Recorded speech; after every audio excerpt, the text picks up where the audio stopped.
Hello बच्चों, मैं ज्योति पांडे संकल्प फ्री क्लासेस से आज आपके लिए 9 यूनियन टेरिटरीज़ की कुछ महत्वपूर्ण जानकारियाँ लेकर आई हूँ। आप वीडियो को देखिए, समझिए कि हमारी 9 केंद्र शासित राज्य कौन कौन से हैं। आपने मेरे साथ 28 राज्यों और उनकी राजधानियों की सैर करी है। अगर आपने वो वीडियो नहीं देखा है तो जाइए और वीडियो को देखिए और 28 राज्य और उनकी राजधानियों के बारे में कुछ रोचक जानकारियाँ हासिल करिए। हमारी 9 यूनियन टेरिटरीज़ कौन कौन सी हैं, चलिए सबसे पहले हम वो जानते हैं। सबसे पहली है लद्दाख, लक्षद्वीप, दमनदीप, दादर नगर हवेली, दिल्ली, अंडमान निकोबार, पौंडीचेरी, जम्मू कश्मीर और चंडीगढ़। तो ये हमारे 9 केंद्र शासित राज्य मतलब 9 यूनियन टेरिटरीज़ हैं। तो चलिए बच्चों, अपने 9 केंद्र शासित राज्यों को हम कुछ ट्रिक के माध्यम से सीखते हैं। वो ट्रिक है हमारी लैम्बोर्गिनी ट्रिक। जी हाँ बच्चों, लैम्बोर्गिनी ट्रिक क्या है, चलिए देखते हैं। लैम्बोर्गिनी लेकर दादा, दादी, दीदी और पापा जल्दी चलो।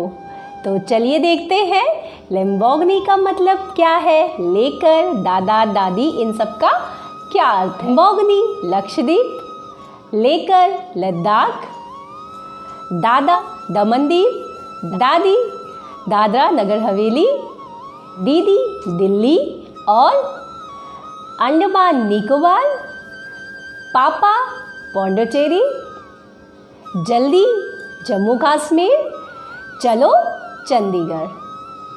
तो है ना आसान ट्रिक। लैम्बोर्गिनी लेकर दादा, दादी, दीदी और पापा जल्दी चलो। तो आप याद करिए मेरी लैम्बोर्गिनी ट्रिक।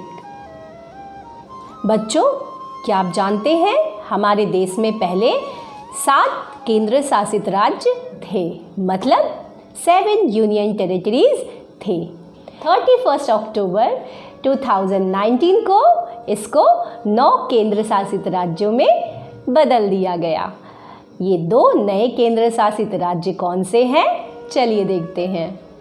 जैसा कि आप जानते हैं, आर्टिकल 370 जम्मू कश्मीर से हट चुका है और जम्मू कश्मीर को 2 भागों में बांट दिया गया है, एक जम्मू कश्मीर और दूसरा लद्दाख। और यही 2 हमारे नए यूनियन टेरिटरीज़ हैं। जी हाँ, जम्मू कश्मीर और लद्दाख। सबसे पहले हम ये जानेंगे कि केंद्र शासित राज्य क्या होते हैं। हमने अपने पिछले वीडियो में 28 राज्यों के बारे में पढ़ा था। राज्य क्या होते हैं और केंद्र शासित राज्य क्या होते हैं। राज्य की अपनी सरकारें होती हैं जो राज्य सरकार के रूप में जानी जाती हैं। उनके पास कानून बनाने और कानून में संशोधन करने का पूरा अधिकार होता है। लेकिन केंद्र शासित राज्य की अपनी कोई सरकार नहीं होती है, बल्कि इनमें भारत सरकार का शासन होता है। यही अंतर है राज्य और केंद्र शासित राज्य के बीच में। केंद्र शासित राज्य की विधानसभा और मंत्रिपरिषद भी हो सकते हैं और नहीं भी हो सकते हैं। जैसे कि दिल्ली और पौंडीचेरी में अपनी अपनी विधानसभाएं हैं और मंत्रिपरिषद हैं, परंतु इनके अधिकार बहुत ही सीमित हैं। अब बात करते हैं यूनियन टेरिटरीज़ क्यों बनाए गए हैं। तो किसी एक कारण से यूनियन टेरिटरीज़ नहीं बने हैं, इनके कई कारण हैं। तो चलिए जानते हैं इनके मुख्य क्या क्या कारण हैं। पहला रीज़न ज्योग्राफिकल रीज़न, मतलब भौगोलिक कारण। दूसरा रीज़न कल्चरल रीज़न, मतलब सांस्कृतिक कारण। और तीसरा पॉलिटिकल एंड एडमिनिस्ट्रेशन रीज़न, मतलब कि राजनीतिक और प्रशासनिक कारण।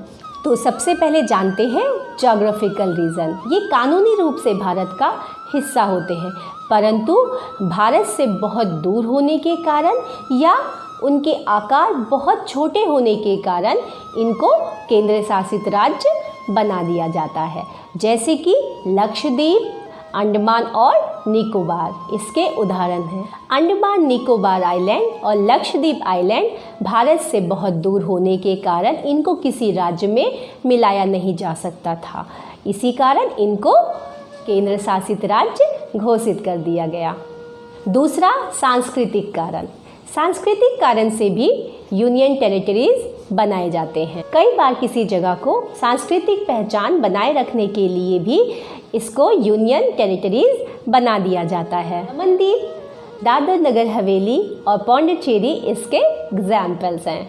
इन जगहों पर लंबे समय तक फ्रांस और पोर्चुगल का राज रहा, इसीलिए यहाँ का कल्चर इनसे मिलता है और इसी वजह से इनके कल्चर को बचाए रखने के लिए ही इनको राज्यों में नहीं मिलाया गया और इनको केंद्र शासित राज्य घोषित कर दिया गया।